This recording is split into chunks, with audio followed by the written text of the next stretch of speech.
भट्ट जी। राधे राधे। राधे राधे महाराज जी। महाराज जी, आपके चरणों में कोटि कोटि प्रणाम।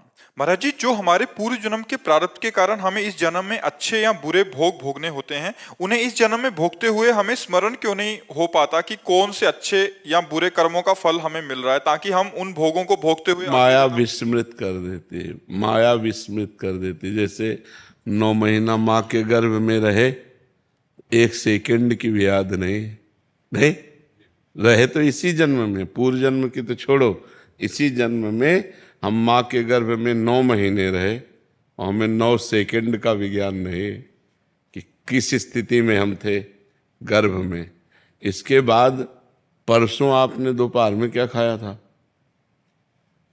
देखो माया विस्मृत कैसे कराती है कि अभी परसों की बात है, तो आपको सोचना पड़ेगा। परसों बड़ा मेहनत करनी पड़ेगी, तब परसों दोपहर में क्या पाया था फिर आप निर्णय कर पाओगे। ऐसा है माया का विस्मरण जाल, वो हमारे हर बात को विस्मृत कराती जाती है। फिर तो वो पीछे के जन्म की बात है। इसी जन्म में मान लो अभी पूछा जाए 3 दिन पहले आप इस समय क्या कर रहे थे, तो आपको सोचना पड़ेगा। 3 दिन पहले 3 बजे बहुत दिमाग लगा, फिर आप सही निर्णय कर। 3 दिन वाली बात तो जन्म और जन्मांतर, ये तो बहुत, ये माया की चाल ऐसी है कि वो विस्मृत कराती जाती है, और भक्ति की चाल ऐसी है कि स्मरण कराती है। तो अब जैसे आप भजन करो और भगवान में चित्त जुड़ने लगे, माया से ऊपर उठने लगे, तो आपको ज्ञान होने लगेगा। पूर्व जन्म में हम ये थे, हमारे द्वारा ये आचरण हुआ, उसका ये फल हुआ, ये आचरण हुआ। जितना आप भजन के द्वारा पवित्र होते जाएंगे, उतने आपको स्मृति जागृत होती जाएगी, और जितना आप माया में लिप्त होते जाएंगे, उतने विस्मृति होती जाएगी। ये माया का खेल है, जो जन्म जन्मांतरों की कर्मों का विस्मरण करा के हमको आसक्त किए हुए इस शरीर में।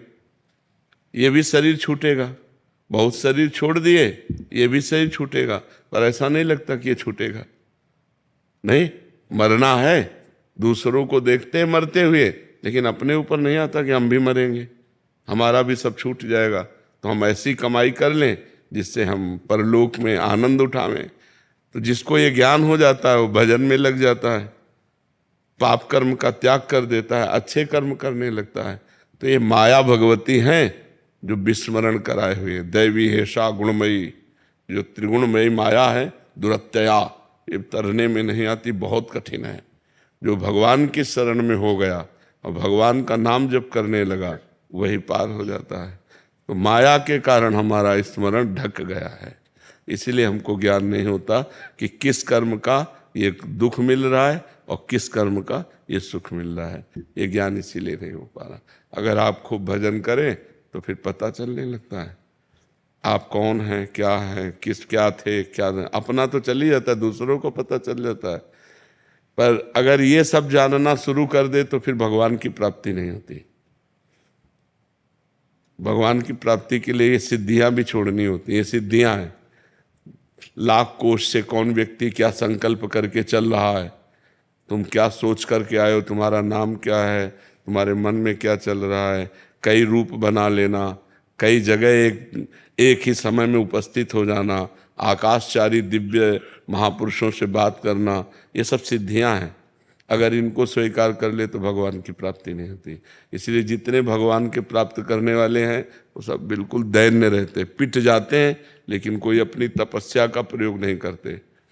साधारण आदमी अपमान करके चला गया, वो चुपचाप सह लिए, क्योंकि भगवान की प्राप्ति करनी है।